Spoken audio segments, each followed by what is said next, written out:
surrogate, Marsha Blackburn. Marsha Blackburn, welcome back. Mr. Dean, welcome back. I just want to ask you what's going on here.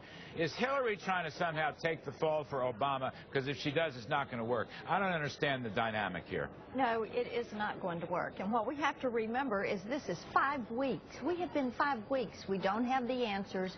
We lost the life of one of our ambassadors. The American people know that this should not be standard operating procedure. And that is one of the good reasons for our Intelligence Committee and our Government Reform, Darrell Iss's committee, holding hearings and starting to try to get to the bottom of this and figure out who knew what when. And the intelligence sources inside the government knew within a day or two about all this. Right. That's the part that baffles me. Howard Dean, I just got to ask you, you look at this thing, I still can't figure out. Hillary takes the blame. Okay, fine. Obama has said nothing on it. Okay, not fine. But basically, Howard, my question is, who invented the cock and bull story that Ambassador Susan Rice and others tried to sell? This is all because of a YouTube video, and this is all because of some spontaneous demonstration. That cock and bull story has never been denied. It's never been apologized for. It could have been a political chicanery. Where did that come from? Larry, the whole discussion is really pretty disgraceful. 5 weeks after 9/11, we weren't wondering why George Bush wasn't going to take the blame for 9/11. This is more rap, to be honest with you. It used to be that politics stopped at the water's edge, and then when our people got killed, we supported the president.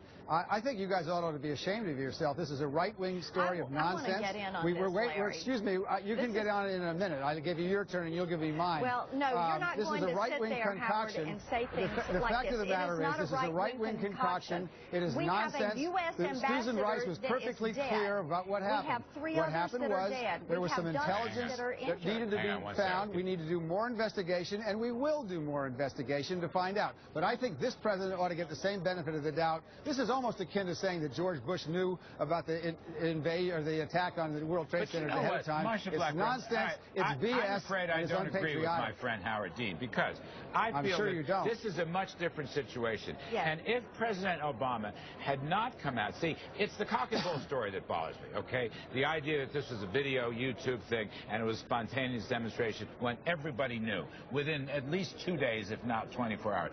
That's the part that bothers me, and I still want to know why. Well, and here's the thing. We had plenty of indicators that were there. We had had a hole blown in the wall. We knew we had had attacks. The Libyan government had told us to expect this. It was September 11th. You did not have some video-watching Benghazi-based community organizer saying, let's go over here and have a rave at the U.S. consulate.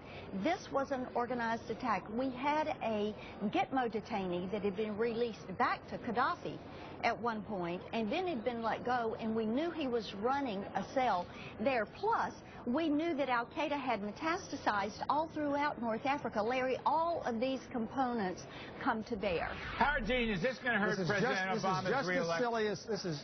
This is just as silly as saying that Al-Qaeda, we knew about Al-Qaeda training and all that stuff.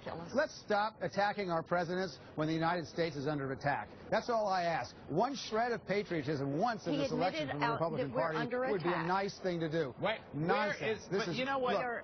You know what? Look, what bothers me about that, Howard Dean, is somehow we have a president who still does not acknowledge what happened. If Hillary Clinton acknowledges it, why doesn't Mr. Obama Maybe he'd like to find out by listening to the intelligence. Maybe the intelligence has already shown him, and in fact, the whole thing was filmed on real time, as I think you know. So this is a big cover-up by the President of the United States. Well, that's what people are asking, Howard. That's what people are asking. Was it a cover-up? This is not a serious story. Was it a cover-up? There's no legs to this story whatsoever. It's then a I'll ask you, Marsha Blackburn. Was it a cover-up? The media is being very, very silly. And in my district, and talking to people, they fully feel like that this is a cover-up. They fully feel like that those employment numbers that came out with 7.8% unemployment were kind of made up. I mean, Larry, we have lost the life of a U.S. ambassador. We have our professional staff and our military staff, our diplomatic corps around the country that are around the world who are trying to figure out and deserve to know what happened with this. We are 5 weeks out of this. We still do not have answers. Plenty of indicators were there. Do you think it's going to hurt the president? I want to ask both of you on the way out. Do you think it's going to hurt the president's reelection? Yes, I do. You do think it is. Howard, do you think it's going to hurt the president? I doubt it very much. I think in Congressman Blackburn's district, they weren't going to vote for him anyway. I think most people understand that the person who's making stuff up in this election is Mitt Romney's tax plan that raises taxes on middle-class people to give millionaires a break. That's what they understand is made up. That's wrong too. They know that they want to see more money in their pocket and less going to Washington. That is truly ridiculous. Truly ridiculous. Actually, I don't think they cooked the unemployment numbers. I got to say, I'm not with you on that one.